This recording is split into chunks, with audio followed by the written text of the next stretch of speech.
ارے ذرا مچل کے دیوانوں ذرا زور سے اللہ کا بندہ وشنو یش مطلب اللہ کا بندہ.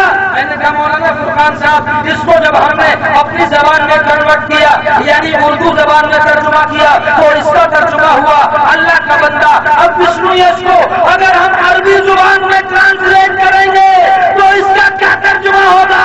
تو بولے اس کا ترجمہ ہوگا عبداللہ. اور دنیا جانتی ہے کہ میرے آقا کا نام عبداللہ ہے.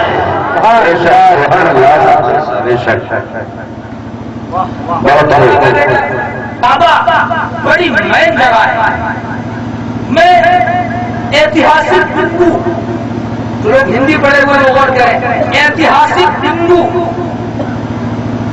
ہسٹوریکل پوائنٹ تاریخی نقطہ آپ حضرات کے سامنے رکھتا ہوں. کعبہ بڑی اہم جگہ ہے. جب اللہ نے زمین کو پیدا کیا تو سب سے پہلے کعبہ کو بنایا. کعبہ کی زمین کو سب سے پہلے بنایا. اور دنیا میں کوئی بھی عمارت نہ بنی تھی کہ ہر عمارت سے پہلے فرشتوں نے موتی سے کعبہ کی تعمیر کی. سبحان اللہ سبحان اللہ. کعبہ سب سے پہلی عمارت. مگر یہ کعبہ کیسا کعبہ ہے؟ یہ کعبہ کیا ہے؟ توجہ. کعبہ کیا ہے؟ کبھی جھک جاتا ہے کبھی جھک جاتا ہے. ایک مرتبہ کعبہ جھکا اس کے بعد اس سے پہلے بہت لوگوں نے کوششیں کی کعبہ جھک جائے. کئی کعبہ کے اوپر بتوں کو رکھا کہ کعبہ جھک جائے. کہیں اس پہ چڑھاوا چڑھایا کہ کعبہ جھک جائے. کہیں خون بہایا کہ کعبہ جھک جائے. کہیں اس نے مجھے کچھ کیا کہ کعبہ جھک جائے. مگر کعبہ نہ جھکا. لیکن ایک ہسٹوریکل پوائنٹ اور کعبہ جھکا بھی اور کعبہ پھٹا. جھکا کب پھٹا؟ میں نے کہا کیسے پھٹا؟ بولے تاریخ اٹھا کے دیکھ. ایک عورت تھی مکہ میں جس کا نام تھا فاطمہ بنت اسد. بیفور ڈلیوری یعنی گردے سے لاحق ہوا بچہ پیدا ہونے سے عورتوں کے یہاں جب بچے پیدا ہوتے ہیں یا عورتوں کو چھپایا جاتا ہے. مگر کعبہ کا کھلا ہوا آنگن ہے. یہاں نہ چھپنے کی کوئی جگہ ہے نہ چھپانے والا کوئی موجود ہے. اب میں کہاں جاؤں؟ کعبہ کے پردے سے لپٹ کر کے فاطمہ بنت اسد رو رہی ہے. کعبہ کی دیوار پھٹ گئی. سبحان اللہ بے شک بے شک سبحان اللہ. کعبہ کی دیوار پھٹی. پھاڑنے والے تو اور بھی آئے. کون آیا پھاڑنے والا؟ میرا قرآن سے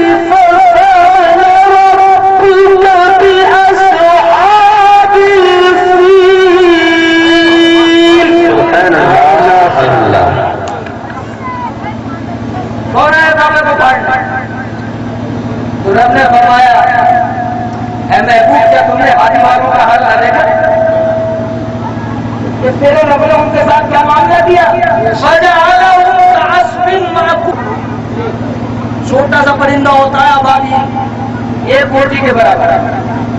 یا اللہ ایک بوٹی کے برابر پرندہ جسے ذبح کر کے کھائے تو آگے زبان کھائے پچھلی للچائے. نہ زبان کا بھلا ہو نہ پیٹ کا بھلا ہو. جب اس کی طاقت کا یہ عالم ہے تو نبی تو عالم کی طاقت کا اندازہ کون لگا سکتا؟ رسالت شہید اعظم زندہ باد. علامہ مفتی احسان الحق صاحب قادری زندہ باد. نعرہ تکبیر اللہ نعرہ رسالت.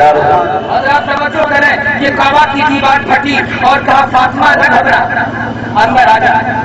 ارے میں نے کہا رب کعبہ کو پھاڑنے والا آیا تھا خود پھٹ کے چلا گیا. خود پھٹ گیا مگر کعبہ نہیں پھٹا. تو رب کی رحمتوں نے جواب دیا کعبہ میرے خیروں کے لیے نہیں پھٹتا. ارے کعبہ تو کسی خاص کے لیے پھٹتا ہے. کعبہ پھٹا ایسا وقت نہیں لگا. کعبہ پھٹا. بڑی اہم بات بتا رہا ہوں. کعبہ پھٹا. فاطمہ بنت اسد اندر. کعبہ کی دیوار برابر. جانتے ہو اندر کیا ہوا؟ اندر ایک بچہ پیدا ہوا. ارے وہ کعبہ جس کی طرف منہ کر کے نماز پڑھتے ہو اس میں تو بچہ پیدا ہوا ہے. اور جہاں بچہ پیدا ہوتا ہے وہ زمین ناپاک ہو جاتی ہے. تو کیوں کعبہ کی طرف جھکتے ہو؟ کعبہ تو ناپاک ہے.